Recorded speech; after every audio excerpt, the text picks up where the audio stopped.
job. He really has. They've done a great job. And you can kind of see it coming, make steady progress. Done a great job putting their roster together, and really, tried to build their roster since he got there.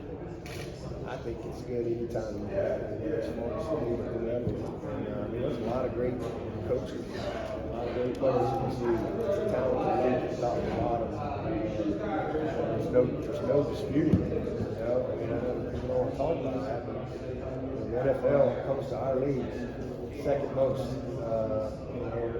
All the way back to 05, 2013, whatever. However you want to look at it, it's a long time. Quarterbacks, etc. So there's a lot of great players and a lot of great coaches, but I don't think necessarily get the recognition that they deserve. I don't think anybody would say it's a bad thing when you have a bunch of good teams in the league. So where are Coach Riley and Cade at this point heading into the fall in terms of getting on the same page with the offense and just kind of being in sync? Yeah, well, they're ready to go. They're both, very, positive and enthusiastic people just naturally. So they're both really ready. We've got a lot of work done since January. Everybody's just ready to get out on the field and let's start to reap the benefits of that work. The one other positive about Garrett is he recruited Cade, so he knew him already prior to him getting here to Clemson. So they're ready to go. It's been a great summer from a preparation standpoint. Cade has done an amazing job of leading our guys in our skills and drills. And, installation-wise, we're in a good spot. So now we just got to go do it. Was there a moment to have Coach Morris back around and get some of the success here the first time? Oh, that's great. I love Chad. It's one of those things. He probably would have come back this spring, but he had a bad horse accident. He broke his leg. It was really bad. Had to have a bunch of rods and screws put into one leg. So he's still kind of recovering from that. He's a very cheap, high qualified guy to have hanging around. But he's gonna, it's just kind of like what we did with Ted Roof a couple years ago. He's going to go watch Chandler play, but he still wants to be involved, and he can bring a lot of value. He'll be like a special assistant in football. He's actually going to work with the defense and the offense, and then he's going to, just stay a week ahead and really just add a lot of value from another lens. This guy's been a really, really good offensive coordinator. He's been a head coach. He's just got a lot of experience, and again, just. He's always loved Clemson. I love his time here. It's crazy. He hadn't been back here since the day he left. He talking about it. He left the Sunday after the South Carolina game in 2014. He left the next day to take the SMU job. He hadn't been back since. And so it's changed a lot since then. A lot of things happened, obviously. So he's really in our facility and a lot of things. So it's been really good. Just have him back around, and again, he'll bring a lot of value for sure, and hopefully we can help him, just kind of get back reset, and get back going, and get some positive things back going in his direction. What do you think of the clock rules and anything like that change, affect your offense? I don't think it will change much. They changed the rules a few years ago to where it doesn't stop when you go out of bounds. The biggest change is first downs. So apparently that'll shorten the game some. I don't know. I think it's a little commercial if you ask me. Game, and just throw them over there on the side and let's keep playing. But the biggest change is there's no change to it. First half, second half, that's the exact same. So it's not like you got to kind of rethink clock management and things like that. Now your 4-minute mode is different because obviously you get the first down, it's rolling. So that part of it's a little different, but I think it's good. I don't think there's anything bad about it. You coach 15 years now. It's a generation. A lot of these men you have on your roster were kids when you started. Clemson, and I believe, I don't know the number, but Paul had a significant birthday, if you will, yesterday. So just little bit on the legacy, reflecting every time it comes in now, a generation. Yeah, this will be my 15th year full time as the head coach, which is crazy. It really is crazy. Man, it's been an amazing journey. A lot of good years, some great years, and some tough years. You know, I've been able to talk for those 15 years. Just so many great people, great relationships along the way. It's been a blast for sure. Yeah, the Paul at 53 years, I think, is when Paul celebrated, and you know, the unique story about that is, you know, I met Frank Howard when I was a kid. He was the only football coach I met. You know, as a young kid, I was Coach Ryan. I met Frank Howard, which is crazy. And then Hootie Ingram is the one who just, I think, become the head coach at Clemson, and he was a great player at Alabama. He, I guess, wanted to kind of rebrand some things and change kind of a little more whatever. And they hired this company to do all this stuff. And they ended up settling home with Paul. And Coach Howard, I guess, signed off on it. Said, okay, let's do it. And but the crazy thing about that is when I go to Alabama, Hootie Ingram was my AD. He was the athletic director while I'm a player and starting my coaching career. So it's kind of a weird connection as well. What do you like most about making this team? Say that again? What do you like most about making this team? Well, I think it starts with those 7 graduates that could have all gone into the NFL draft. All our graduates, I think 3 of them have master's degrees, and you know they all chose to stay at Clemson. And you know, they didn't choose to hang out and play on the lake for a year. You know, they came back with a very focused vision and purpose of what they wanted to do individually and also as a team. So that really is awesome because these are guys I didn't expect to be there. And now they're all back. That type of leadership has been great. And then we signed another great class. We signed a great class last year. We signed a great class this year. 15 of them came mid-year.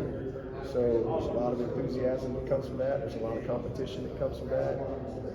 And then guys like Cade, guys like Antonio, guys that have been in the program, like a Trent Howard, Ryan Linthicum, Marcus Tate, maybe you don't know as much about Cade Denhoff, who are going into that 3rd year, redshirt junior, that are really developing. So it's a good roster. It's a good mix from top to bottom. What's driving the team this year? Obviously, they've won championships, these guys. So, is there a different mentality this year? The same mentality? Do you think you tell us driving this particular squad? Yeah, I mean, same things. We're focused on just day in, day out. Having good habits. Good daily commitment. Because that's what it takes. I mean, if everything's perfect, we get 15 days to play. That's it. So, you can't worry about those 15 days. You got the other 350. The way you win the 350s, you win the day that you're in right now. So just good daily focus, good daily habits and commitment, and focus on the things that we control, which is being ready for camp, being prepared for camp, and then let's try to lock in and win the opener and go from there. It's the same thing. We're very purpose-driven as a program. Same mindset as we've always had. Start over. And you gotta go put the work in. Everyone has a skill question. NIL. Lawmakers are talking about it. There's government bill. Senators who's kind of talking about maybe some guidelines for NIL going forward. What would you like to see if the federal lawmakers come down and create some guidelines for NIL? Yeah, I'm not going to get into it. That's fantasy land. I don't get into saying any of that stuff. A big thing I would say is, as I said earlier, it's been a net good, but it's being used in problems. So much there's no order, there's no structure. It's different rules, different places. So the big thing I would see is just whatever it is, get some type of continuity. Is there a point in the offseason when Coach Riley or Coach Riley and Cade would be like, oh wow, this is going to work pretty well, and this might even surpass my expectations when I made this decision? Did you see that? Well, I mean, yeah, but got to do it on game day. I mean, I saw some good things in practice for sure, but I'll feel a lot better when I see it on game day. But you know, the biggest thing is just track record. I mean, Cade this kid's been a winner a long time. You know, it's easy to watch practice and watch his skill set and go, okay, that translates. You know, we got a healthy team now. It's easy to watch. You know, Shipley and Moffa and all the good things that I see in our offensive line and get excited about it. But you know, it's easy to see the confidence and enthusiasm with Garrett. But again, you know, that scoreboard ain't lit up yet, so I'll be more confident when we see it on game day. Anything you can share on the decision to dismiss DJW from the team 2 weeks ago? No, just, you know, it's a disappointing situation because he's a good kid and a man. He had a chance to be a great player for us this year. So that definitely hurts us. But, you know, it's unfortunate. You know, we've got rules, and sometimes you know, it's just best to get a fresh start. So wish him well. 84 scholarships, is that correct? Right now. I think that's correct. You know, so we'll have, you know, hopefully I can put a couple of my guys back on that were on previously that we had to take off, you know, like our starting snappers. Those guys are pretty important. You know, and so we took them back. Dominique Thomas, he's pretty important to our football team. So hopefully we'll be able to reward a couple of those guys as we get through camp. Kate said earlier that Adam Reynolds really progressed and that we aren't ready for what he's about to achieve. What have you seen from him in this offseason? It's just, I mean, same thing as what I've seen in Cade. He's just a more knowledgeable, more confident kid because he's just more experienced. You know, again, you just don't know what you don't know. And then obviously with Adam, he got hurt in spring, so he missed all the summer, and he's battling back from a knee injury. So he missed a lot of time, you know, that freshmen need. Everybody needs, but in particular, true freshmen. But he kind of started to hit his stride toward the end of the season, and I think things were slowing down a little bit. Man, he looks amazing. I mean, he's, I don't know, 225, 6 pounds. He's about 5% body fat. I mean, he's just strong. He can really run. I mean, he's one of the best receivers in the country, you know, and, you know, just excited to see him healthy and feeling good. And if he's on the field, good things are going to happen with that kid. It all starts with Bo, you know, for us. I mean, it's Bo, Antonio, and Cole, and Adam, and Spectre. Those kind of 5 guys. If we can, and then you throw Brenny in there, Sage, Shipley, and Moffa, I think we've got as good a group as there is, you know, and will allow us to compete at the highest level. So just, you know, hopefully we can, you know, we have a little luck this year and keep our top guys on the field from a health standpoint, and then we went and signed 4 guys. So we've got some good young depth that I think we can bring along. Hopefully we can bring them along at a good pace as opposed to having to throw them out there in the fire. If a guy got hurt or something. Deb, I know you don't play Louisville this year, but can you tell me, just for a friend of mine that wanted me to ask you this question, tell me about Coach Braun, what you know about him, your thoughts about him at Louisville? I don't know a lot about him. I've met him 2 or 3 times, and you know, really sharp, super nice guy, personal every time I've been around him.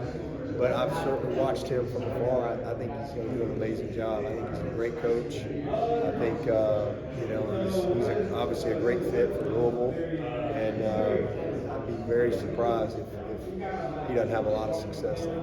You've been a part of a number of Florida State Clemson games where, I mean, it's both teams have legitimate national championship aspirations. Feels like this is the first year in a while where that's true. I guess how fun, how important is that series, and probably even a rivalry, when both teams are kind of at that level that they might be this year?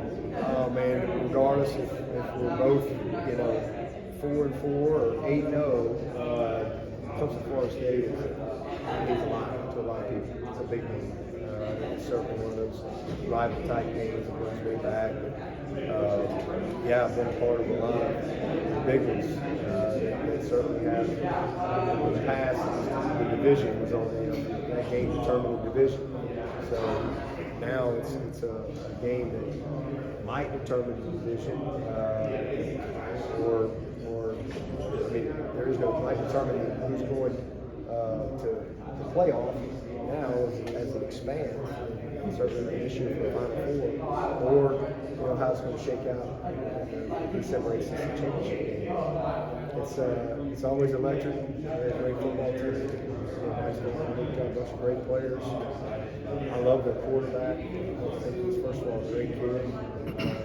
He's an amazing player. And you saw that last year. I mean, we had a pretty good lead on him there in the fourth quarter. And that's a reflection of their belief in what they're doing and where they are. Because those kids didn't quit. Next thing you know, it's coming down to the outside kid. So be a big battle for sure. You mentioned Wade Woodaz. Wade Woodaz, oh man, that guy. He can do anything. We'll use him in a lot of ways. He's our Big Sam, but he can play Mike and Will. He gives us some depth there. And you'll see him there, but we can also use him as a hybrid guy as we need to. He can play safety, kick and run, man. He's got ball skills. He's got a huge football IQ. His background as a quarterback. That kid, what he did as a freshman, it's amazing. So he's on his way. We're really, really fortunate to have that group, the linebacker. We're a little top heavy there, so we're going to have some help from Kobe and from D. Creighton and Jamal Anderson. We're going to have to step up and help us out depth-wise. But Woodaz, it starts with him. You mentioned Final Four, where you guys take that little step from the ACC championship team that we were last year to a college football playoff Final Four team or a national championship type team. Is it just health, I guess, or what's the little step? A couple plays, we've got for a better pass defense and a better pass offense, we don't have a chance. We've got to do a little better job taking care of the ball. We turned it over too many times. We've got to do a little better job taking it away. But at the end of the day, we got to be better in our pass offense and be better in our pass defense. Keep everything else the same. We were 1 point away last year. 1 point from being in the playoff. Get in the playoff, anything can happen. So just got to improve in some of the areas that we weren't quite as good as we needed to be. How much of Trevor Lawrence's watch last year? What did you make of it? Oh man, it was awesome to see him kind of find his footing a little bit. I think the first year obviously was just kind of chaotic. Man, it was awesome to see. They didn't have ETN. See ETN get healthy and see how they competed. And they were really close. I mean, they were right there. Doug for a while now. In fact, I talked to him yesterday. Texas, he does a great job. He does a great job with the team. He does a great job with the quarterback. And Trevor's in a great place. This is who he is. There's nothing he does that surprises me. So he's never going to rest on his goals. He's going to always be prepared. He's going to work his tail off. He can take the punches as they come. And I think they've done a good job of putting a good group around him. So getting ready for that this year. Hopefully they try to stay healthy. It'll be a tough battle. Coach, your former assistant, Rick Venables, made some comments about Deion Sanders recently and his roster turnover in Colorado. Do you feel his assessment was fair? I'm not evaluating Rick's comments. I mean, for yourself, do you feel like you would have given those guys the I'm same not year? judging anybody on how they run their program. That's not my job. I focus on how we run our program. I'm certainly not evaluating it. But I think to each his own. Because everybody's got a job to do. Whatever. Everybody's situation is different, right? Our job as coaches is to play within the rules and do what you got to do to compete. Dabo, Syracuse and Clemson have had a lot of close battles in the recent past. What makes Syracuse such a tough opponent sometimes? Dadgum Dino. He does an awesome job. know, I mean, his guys are always prepared. They're tough. You know, they do a good job schematically. He's always got a daggum quarterback. That's a problem. And dang, Schrader's back again. Can't seem to get rid of him. They're just, you know, they're just tough guys. And again, Dino, I think, does an outstanding job. So, you know, got good skill. They create some problems.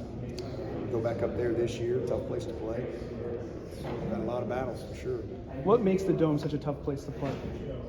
The same things that I just said, because, you know, it can get going. It can certainly get going up there, and that's a great venue. And, you know, I think winning on the road is always tough, but certainly going up there, and it can get loud. It can get rocking in there. It's just a different environment. You know, it's kind of unique to college football. It's a really cool place to play. It's a great college football experience. You know, to be able to go up there and play. But definitely not an easy place to play. But what makes it tough is the crowd does a good job. The same thing I was just saying. They're well coached, they're tough, they're prepared. Always a challenge. What are your thoughts on the expansion of the college football playoff from the board of 12 teams? Let's go. I mean, you know, it's here. I mean, it'll be a new era for sure. I mean, it's kind of interesting this year. It'll be really cool. That would be awesome to get to the last Final Four this year. It'd be a pretty cool thing to be a part of as that goes away. So just, you know, kind of like BCS. Graduating on. It's going to be different, but you know, it's just embrace it. If we can be in that final 12. Does it affect your scheduling in the future? Probably. I could see that. You know, I mean,